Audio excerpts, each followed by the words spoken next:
Hi guys, welcome back to Fairies Tutorials.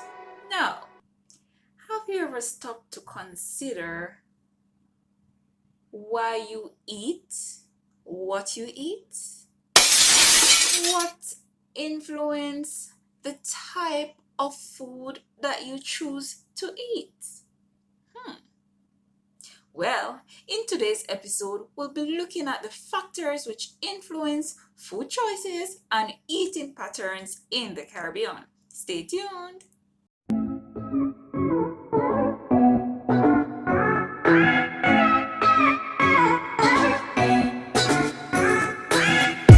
Factors that influence eating patterns and dietary choices in the Caribbean.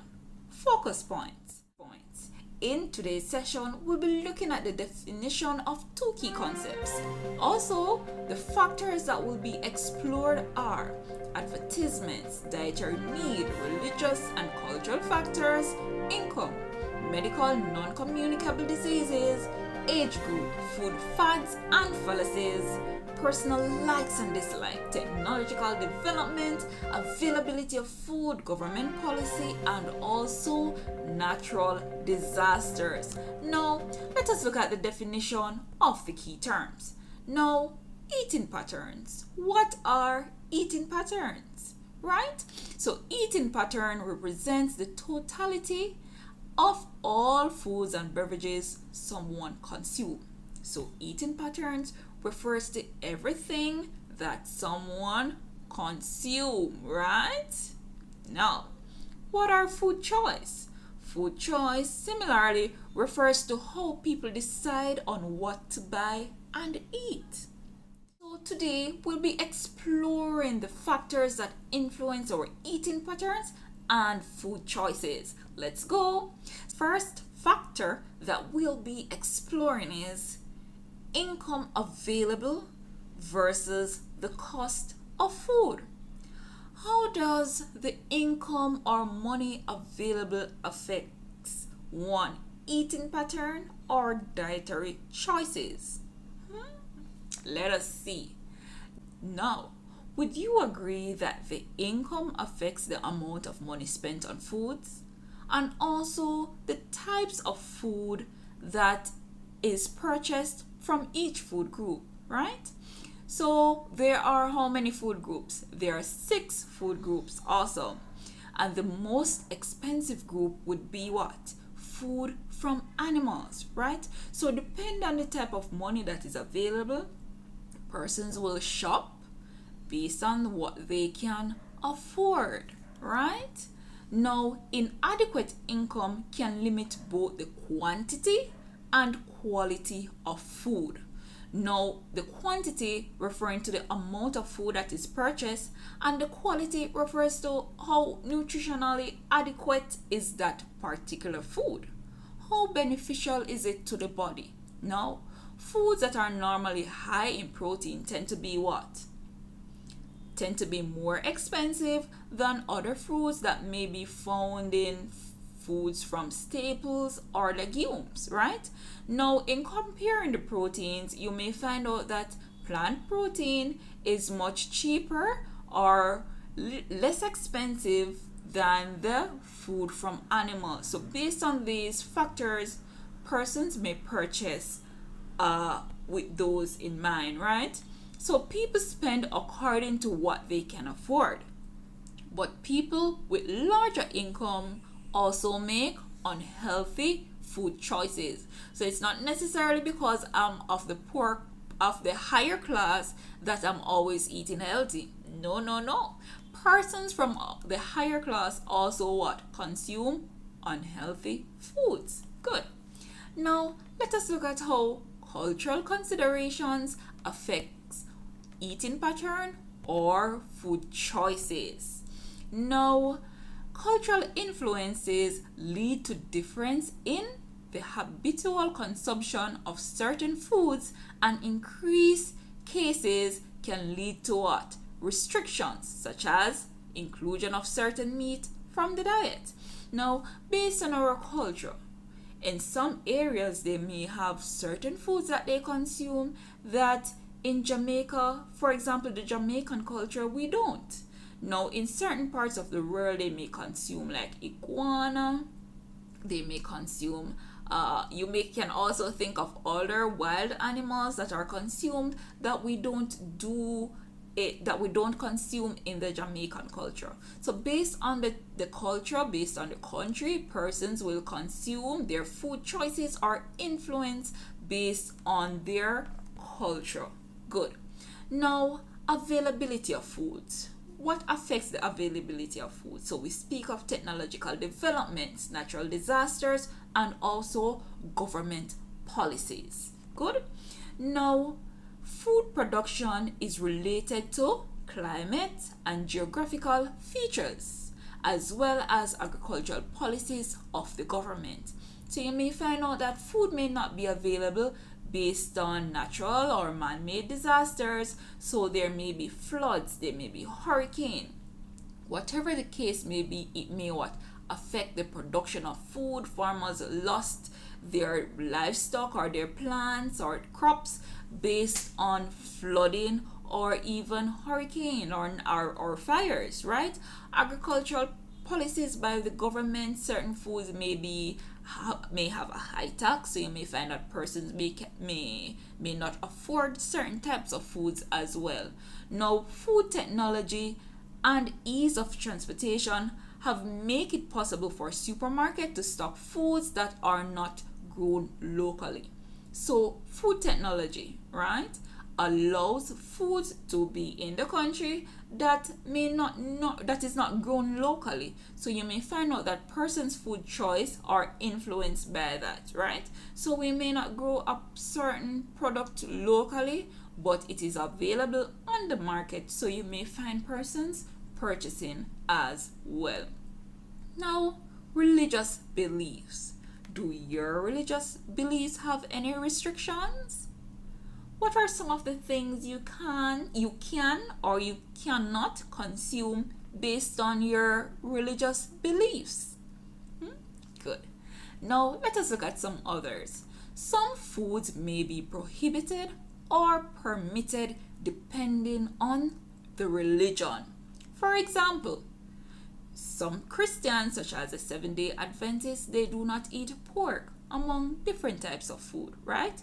And the Hindus do not eat beef, as they see the cow as sacred, right? So it's a worshipping symbol from them. So things like patties, mince pies, those things that are made from beef, they will not consume. Now, personal likes and dislikes. The pleasure derived from food may be one of the most important factors contributing to food intake, right? So if persons dislike a certain flavor or a certain color or texture, they may stay away from those types of foods. Positive and negative attitudes may be formed about food as children observe what foods are purchased and served in the home. Now, how many times you may not eat a particular food or have never eaten a particular food based on your family background, right? So they don't purchase it while you were growing up, or they don't cook it in the home. So persons also likes and dislikes will also develop influenced by that. You may find out that persons will not eat certain food while they may eat certain food based on how often it is prepared in the home. Another factor which influences food choice and eating pattern is what? Advertising. So advertisements. Good. So how many times do you see something advertised, whether it be on the television or on billboards, and you're influenced to try it, right? Now, advertisements can easily sway one's food choices, especially adolescents and young children. Television advertising especially can persuade people to buy certain types of foods. Good. Now, let us look at dietary needs or medical non-communicable conditions, right? So the amount of food, the kind of food, the way it is cooked is dependent on the dietary needs or health situation of an individual. For instance, if someone say is obese, right, and they may want to stay away from foods that are fried, good. Or whereas if someone has anemia, they want to consume foods that are rich in iron and vitamin C. So based on the dietary needs or the medical non-communicable condition someone may have, their food choices will differ. Someone who is diabetic may want to stay away from a lot of starch or refined sugars. Good. Now, the kind of food that may be okay for a healthy person may be harmful for the sick. And as such, adaptations to the diet have to be made. Now, age group. How does your age determine or influence your food choice? Now, up to adolescence, the amount of energy required by the body increases and then begins to decrease from early middle age to old age. As people grow older, they tend to be less physically active, and this reduces their energy requirements and thus their needs for energy giving foods. So persons' food choice may be influenced because of their age level. So if they're infants, toddlers, children, adolescents, adults, senior citizens, you may find out that your food choices may differ because of their age and also the needs of their body at that particular time. Food fads and fallacies. A fad is something one's play with for a while. In other words, it is fashionable and usually short-lived. Now, can you think of any food item that is short-lived? Fallacies. Fallacies are specific beliefs that are false. They are sometimes long-lasting as they may be handed down through generations. So persons' food choice are influenced by fad and fallacies. Now, a fad, something that is fashionable or short-lived. So just as how you have fashionable when we're speaking of clothes, we speak about fashion, where we speak about ripped jeans maybe wearing. At one time we had Bella's wear. This also is a practice that happens with food. So for example, at school, students at school, a new drink may come on the market. For example, Guzzler or Luscious or whatever the case may be, right? So you may find out that more persons are gravitating to a particular type of food or drink. It is usually short-lived, which simply means that they will not purchase it for a long period, but only for a short period. You realize that particular food is trending, that particular snack is trending. Now, let us look at the fallacies. Here we have an example over here, and remember that fallacies are specific beliefs that are false. So let us look. We have two examples. So the first one is green bananas is a good source of iron. Have you ever heard that one before? I'm certain you have, right? So the fact is that it has a fair amount of what? Carbohydrates, and very little iron is present. And the iron there is usually found in the skin, right? Skin of the bananas. Now, the second example is brown shelled eggs are more nutritious than white shelled eggs. Have you ever heard that one before? The fact is there is no difference. Both are equally nutritious, and the color may vary depending on the breed of the chicken, right? So you may find out that fads and fallacies influence the food choices. So persons may be eating a lot of banana because they hear that they may be anemic and they heard that it is rich in iron, where it is not so. It may have some traces of iron, but not a rich source. It is rich in carbohydrates. To define eating patterns, food choice, and also to list the factors that influence food choice, and write a letter to a friend outlining 4 factors that influence food choice and eating patterns. Awesome! You've made it to the end of the video. Don't forget to like, subscribe, and also share with persons who who you